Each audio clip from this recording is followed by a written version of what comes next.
Hello, so I'm back to give some suggestions on how to attack the team elements, okay?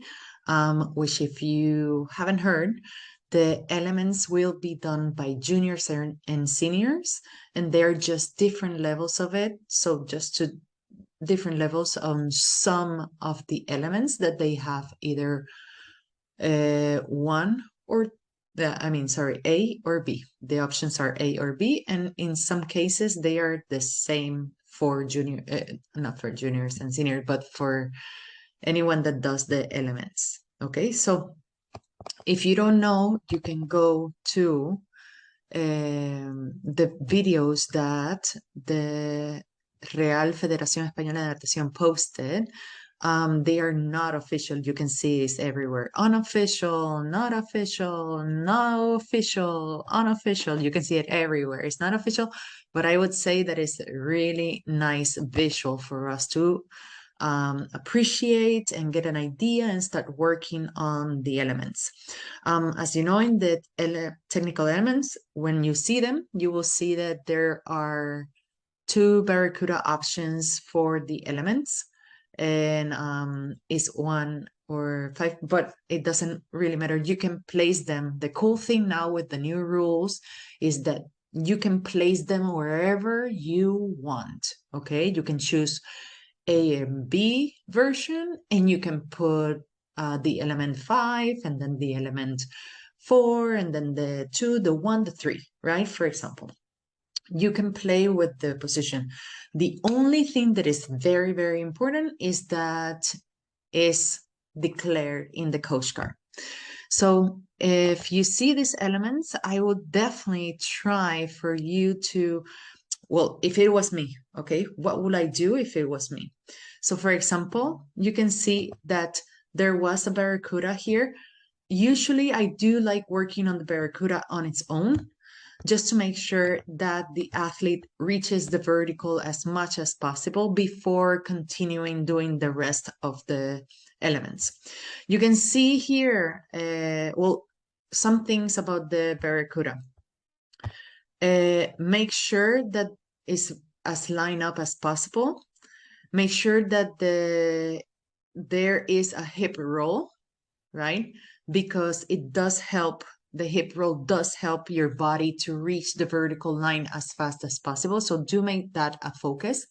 And the other focus will be for me, the position of the hands, making sure that they're not grabbing water like that, but that they're grabbing water like that all the way through. And sometimes we don't know this until we put like a phone underwater and we start looking at that, or we don't notice, or they don't notice until they start using things like paddles because they're so straight. So hopefully you can start using the paddles, right? Then after that is the flying fish, right? So then there's that leg kick. And what is meant, the objective here is usually to touch the surface of the water, right? And this should be at your max height. Hopefully it can be at your max height. So if it's at your max height, you might need that extra little push from your hands. And this is for the swimmers that like just going like this. Yes, it is possible. It is possible for you to go to your max height at that position, right? But then my suggestion is that you don't just let go of your hands because, for example, in this version, you have like a 180 turn. So then if you don't have, if your hands are stretched up and your hands are just, the fingertips are pointing at the bottom of the pool, where are your hands to grab some kind of water to make sure that you handle the height on the next part, right? You need to join, then and we need to see it, right? We need to see the 180 completed. So my suggestion for this part of the figure of the element is that you start, if you're not doing it already, to start activating somehow your sculling, either in torpedo or like activating somehow one of the hands or both hands, you know, like or not pressing all the way through, but pressing only halfway and doing a lot more with your body.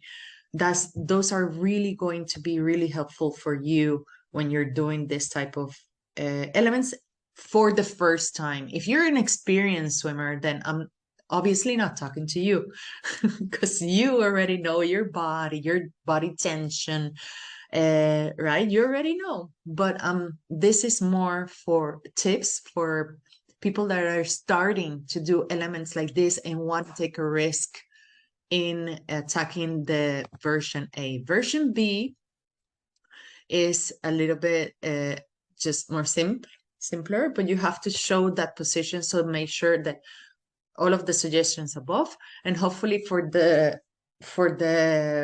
close, just make sure that you're really, really tight. And she really sealed well that leg at the top. So using I do like working only with my body. So hopefully if you can work with jugs, maybe you don't have the possibility, but if you don't, then you can use the wall, right? But with jugs, and then stretching the leg and doing that last press up, even if you go like that with the jugs, it gives a little bit of unbalance. So then you have to be really tight with your body, and you're training your body position and tension, right? For the two, here's a full turn vertical. For all of this, my suggestion, you see that she maintains in that first part of the element, she maintains really well the height. Even if she's pulling the leg down and the leg up, her thigh is always dry. When I see this element being done for the first time, what I usually notice is first that the sculling gets left behind. And sometimes when I put my phone underwater, I see that their heads are like way behind too.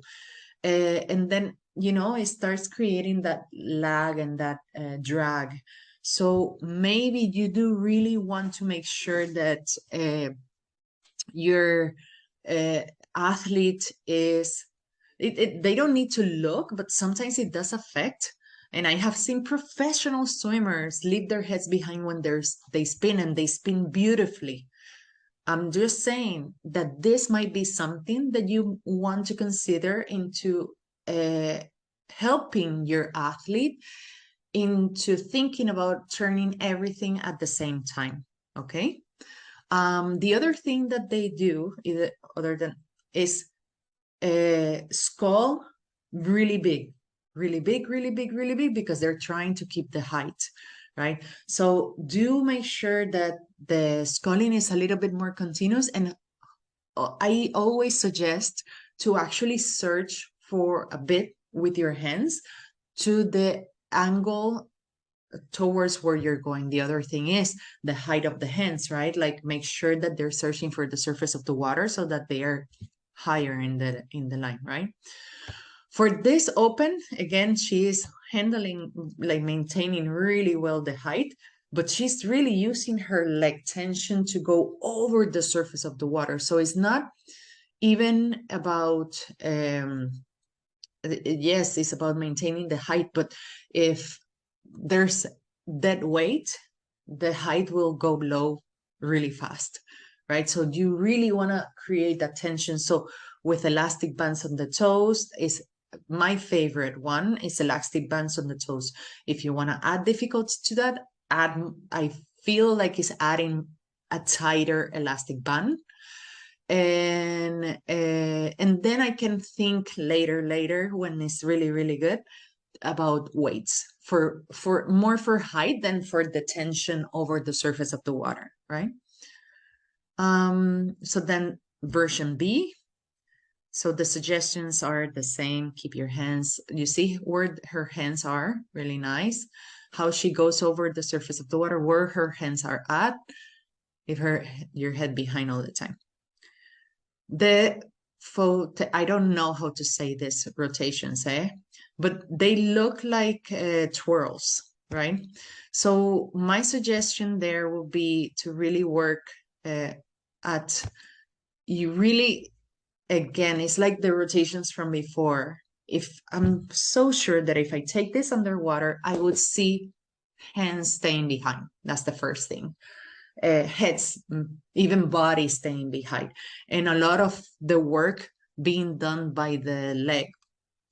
So let's actually try to use everything that we have in order to stay high, tight, defined, right? So this leg is a pretty good base for that line. So this leg can have weight on it, or it can have like an elastic band from the waist.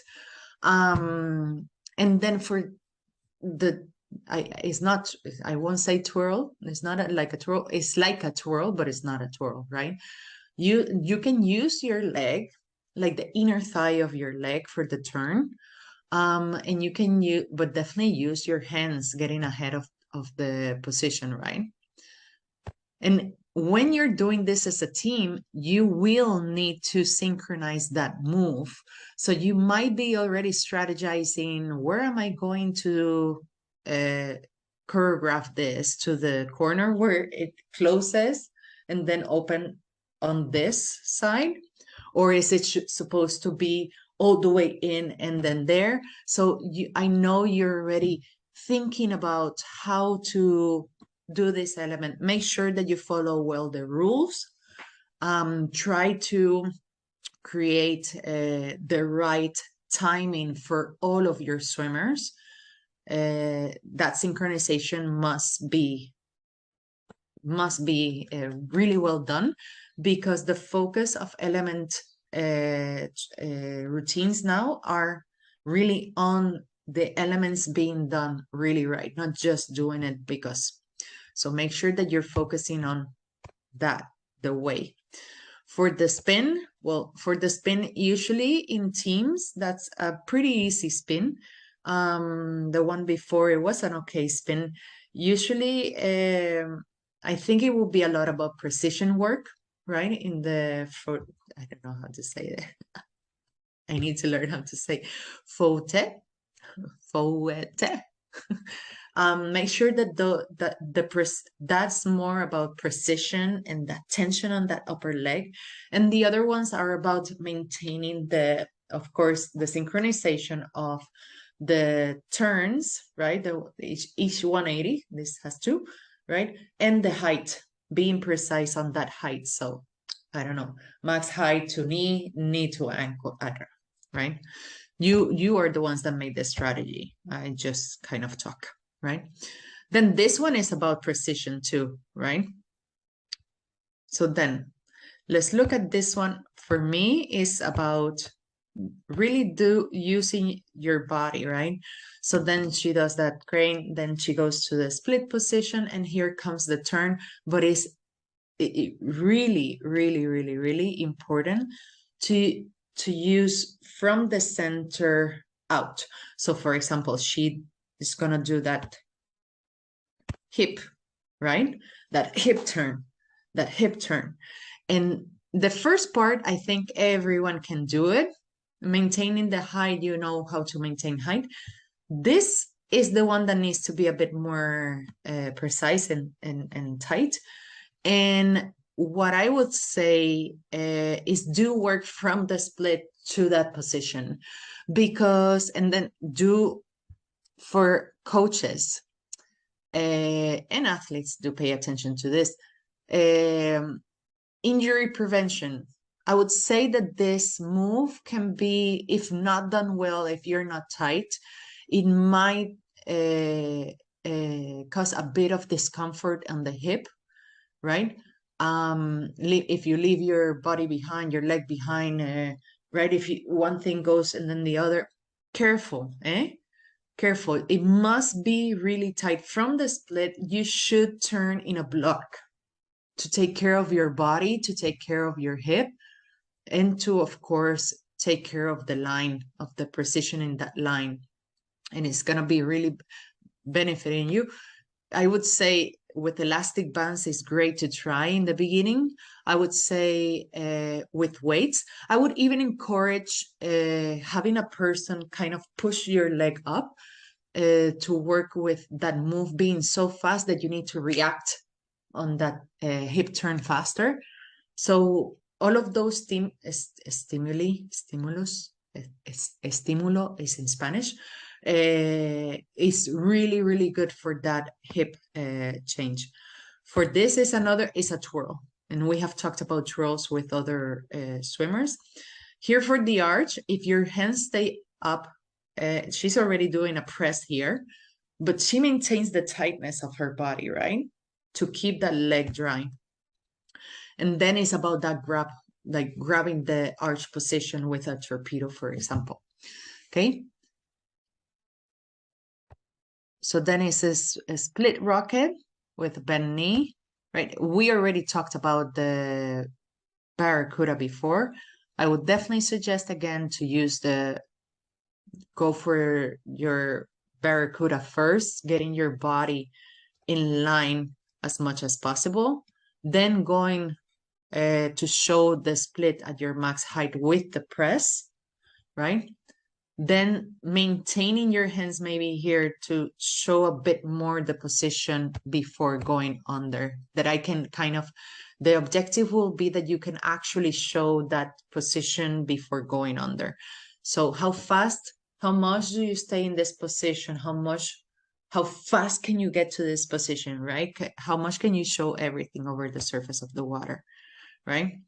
So from here, thank you so much, Ana Montero, Alba, Cabello, sorry, Virginia, Nerea, for making this amazing video for us.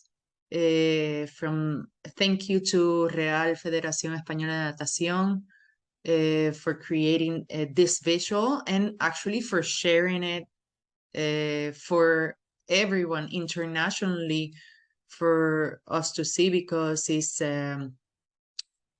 actually calms a bit the anxiety that we might have in our head about what's coming, right?